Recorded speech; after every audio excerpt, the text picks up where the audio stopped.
Nagpatalbukan po ang mga kalahok sa Davao Sayaw Galao Grand Finals. Kanya-kanya sila ng pagingdak sa saling ng tugtog na may bilog na hugis itlog. Ang mga nanay hindi nagpatalo sa mga kabataan, oh. Hataw din sila sa pagsayaw, mga kapuso.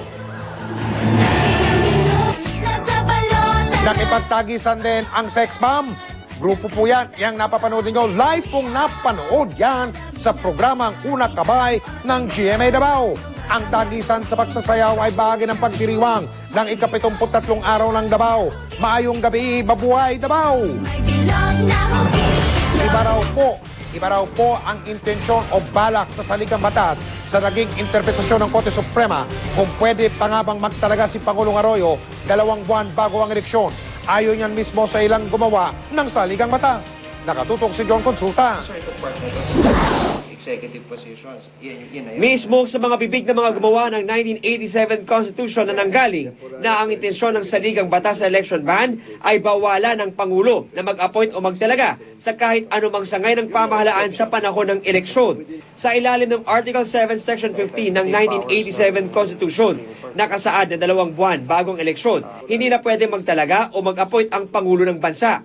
Meron silang binabasa na wala doon. To me, that's a betrayal of the public trust. That they're supposed to put the public interest above everything else. The authority of the president is not just appointing authority of executive officials, but also of judicial officials. Dahil daw sa kontrobersyal na desisyong ito, ayon kay Professor Christian Monsod, dinungisan daw ng Korte Suprema ang integridad nito nang ilabas ang desisyon kahapon, kung saan sinabi na maaari pang magtalaga si Pangulong Arroyo ng magiging kapalit ni Chief Justice Renato Puno kahit panahon ng eleksyon. It was so unnecessary of them to taint their image and reputation and independence on this issue. I think, many people lost respect for the Supreme Court. Sabi naman ni Father Bernas, maliman daw sa tingin ng marami ang interpretasyon ng mga mahistrado ngayon. Wala nang magagawa ang taong bayan. Some of the principles of interpretation which were completely ignored. Pero sa pananaw ni Father Ranhilo Aquino, Dean ng Graduate School ng Law ng San Beda College, tama at may basihan ang desisyon ng kataas-taasang hukom. Bilang Pangulo, may kapangyarihan ang Pangulo na magtalaga kahit pa may election ban. The President, by virtue of constitutional mandate, has the power to appoint a new Chief Justice even within the period of the so-called election ban. Ang mga miyembro ng Judicial and Bar Council ang nagsusumite ng listahan ng mga nominado sa hudikatura, wala raw magagawa kundi sundin ang utos ng kataas-taasang hukom. Ang nagpe-preside sa JBC, ang Chief Justice mismo. Hindi naman yata magandang tingnan na hindi sinunod ng Chief Justice ang naging desisyon ng korte na pinangungunahan niya. We cannot hold the President hostage, meaning hindi pwedeng hindi na kami mag-nominate because yun nga, sinabi ng Supreme Court that the President can appoint. Let's just respect the process. Let's not politicize all these things. Ang Malacanang naman, anuman ang maging pinal na desisyon ng Korte Suprema ay agad daw susundin ng Pangulo. John Consulta, nakatutok, 24 oras. Si Mike Enriquez, ang investigador ng bayan. Perang inilakip sa sulat, hindi nakarating sa pinadalhan. Yan ang isinumbong sa atin ng ilang taga Silang Cavite. Problemado ang ilang taga Silang Cavite. Ang perang padala kasi sa kanila, imbis na mapakinamangan, na walang parang bula.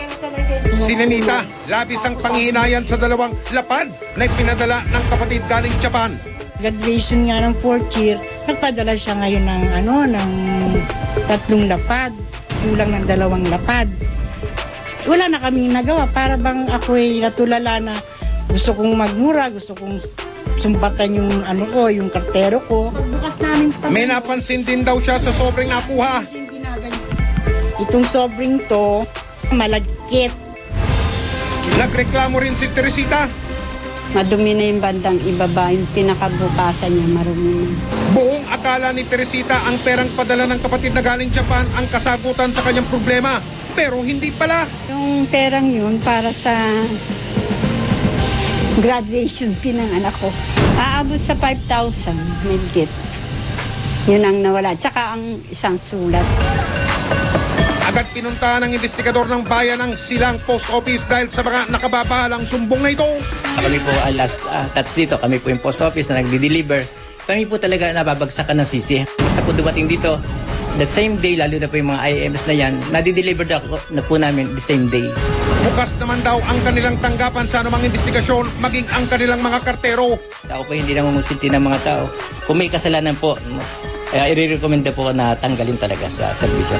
Amin ding sinadya ang Central Mail Exchange Center na siyang unang baksakan ng mga sulat bago dalhin sa mga post office. As far as sa custody namin, because of the security arrangement that we have CCTVs, we have security personnel, medyo mahirap-hirap po yun na mangyari yon. Ayon kay Samudyo, magsasagawa rin sila ng sariling investigasyon. Sa amin kasi is computerized ng operation. So basically, every movement ng mail is being tracked, who is handling it, and who is in custody of it. Paalala po sa mga nagpapadala ng sulat gamit ang Express Mail Service o EMS, iwasan niyo po ang paglagay ng pera sa loob ng mga envelope at mga sulat. May tinatawag po tayong International Postal Money Order kung saan mas ligtas ang pagpapadala ng pera. Ang reklamong ito patuloy po naming tututukan at sa mga kinaukulan. Hindi namin kayo tatantanan. Susunod! Richard Gutierrez excited nang maging host ng Survivor Philippines. At Rufa Gutierrez nakuhang sole custody sa 2 anak. Papayagan pa rin ba si Ilmas Bectas na makita mga bata? Susunod na yan dito sa